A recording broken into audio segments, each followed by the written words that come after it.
Bonjour à toutes et à tous, ou plutôt rebonjour, puisque je viens faire un complément de la vidéo juste avant celle-là, qui s'appelle En chemin de conscience.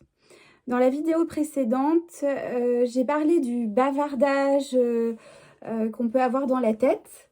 Et puis, j'ai terminé la vidéo, j'ai repris mes activités, je passais l'aspirateur et j'ai pu vraiment entendre l'importance d'éventuellement donner quand même des exemples concrets de ce que ça peut représenter.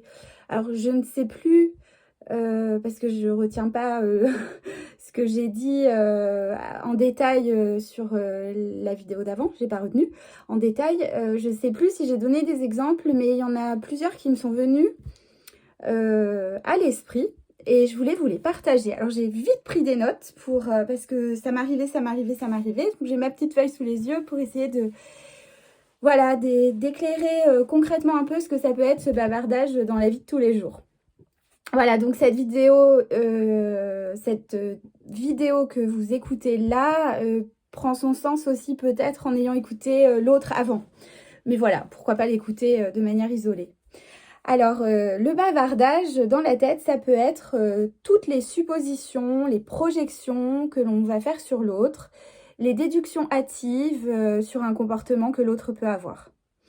Le bavardage dans la tête, auquel l'idée n'est pas de s'identifier ou de donner plus d'importance que ça va être par exemple oh là là, je lui ai laissé un message, je lui ai fait un texto et puis il me répond pas. Ah bah ça doit être parce que si, parce que ça, parce que si, parce que ça. Et vous allez avoir des tas d'idées à la minute qui vont vous arriver. Et selon l'état profond dans lequel vous êtes, soit vous allez supposer des choses plutôt négatif par rapport à vous-même. Oh bah, il s'en fiche, il veut pas me répondre, il a fait exprès de pas me répondre, elle a vu le message, mais elle fait comme si elle avait pas vu, etc. Ça c'est le bavardage qui s'enclenche. Ou alors si vous êtes plutôt dans un dans un bon état intérieur, dirons-nous, eh bien vous allez supposer quand même que l'autre a toutes les raisons et que ça doit être ci et que ça doit être ça, patati patata. Et c'est toujours du blablabla. C'est toujours du bavardage. Euh, je je crois pas. Enfin, j'imagine que c'est arrivé à tout le monde, vraiment de supposer à tort, vraiment pratiquement toujours à tort, la raison pour laquelle quelqu'un ne vous répond pas au téléphone, ne vous répond pas à un message, ne répond pas à votre mail, etc. À vous de voir. Ensuite, le bavardage dont il s'agissait dans la vidéo précédente, c'était alors si je fais ça, il va se passer ça, et mais si j'avais fait ça, il serait passé ça, etc., etc. C'est ça le bavardage dont on parlait. C'est tout ce qui va imaginer, créer un grand champ de n'importe quoi en général, ou voilà, tout ce qui va finalement pas forcément vous mettre dans une réceptivité à la vie, mais des suppositions sur la vie. Ah oui, ensuite, dans ce bavardage dont on parlait, il y a les pensées. Alors, ça disait j'ai pensé ça de cette personne, ou j'ai pensé ça de cette situation, ou je pense ça de l'actualité. Donc, je suis une méchante personne, etc. Et le problème là-dedans, c'est qu'il y a un risque de se mettre à y croire. À croire que parce que vous avez cru que vous parce que vous avez écouté ce bavardage et que vous vous êtes identifié au bavardage en imaginant que c'est ce que vous êtes, etc., vous allez inscrire l'idée que vous êtes une méchante personne d'avoir pensé comme ça. Là, la proposition à cet endroit-là, donc pour la première, pour toutes les suppositions, les projections, etc., les déductions hâtives, c'est de pouvoir en conscience observer que nous sommes en train de faire ça et qu'en fait, on n'en sait rien. On ne sait pas ce que fait l'autre. On ne sait pas ce que pense l'autre. On ne sait pas où est l'autre dans sa vie.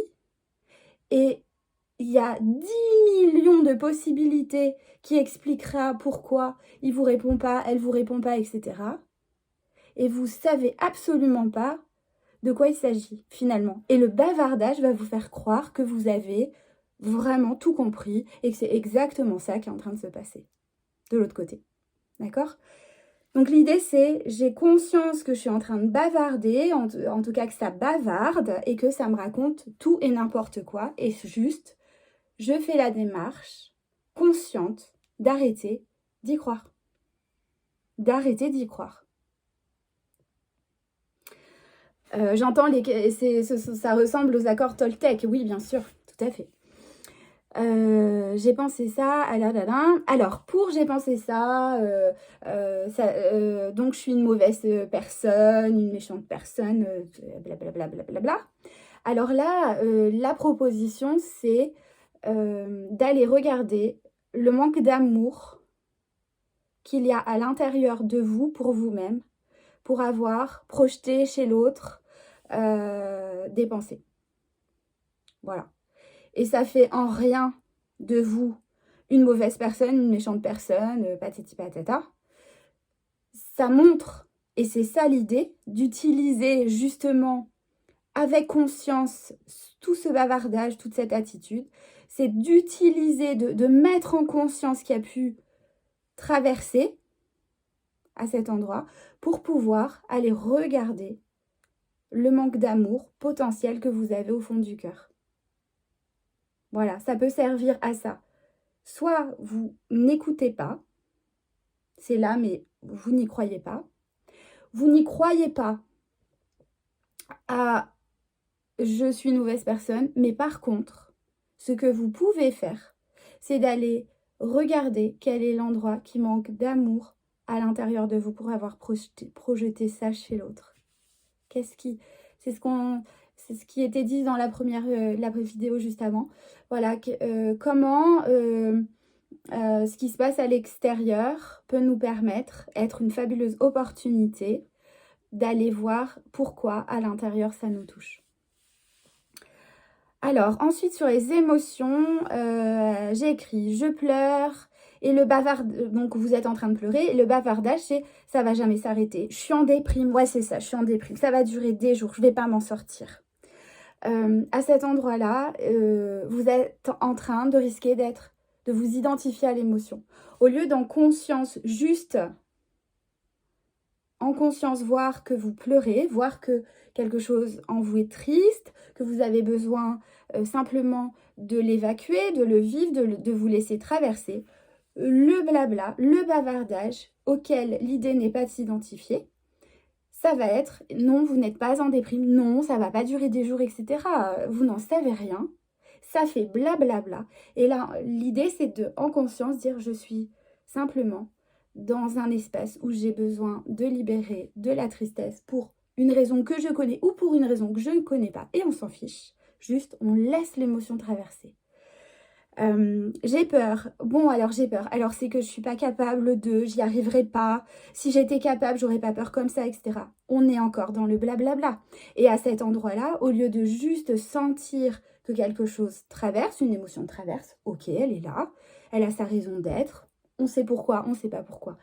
Mais encore une fois, attention de pas aller vous identifier à cette peur et vous créer dans cette identification l'idée que ça veut dire que vous n'êtes pas capable de ci, pas capable de ça, etc. Puisque du coup, sinon vous risquez d'aller dans des limitations, hein, dans des empêchements ou dans des endroits où vous faites ensevelir par l'émotion au lieu de la laisser traverser.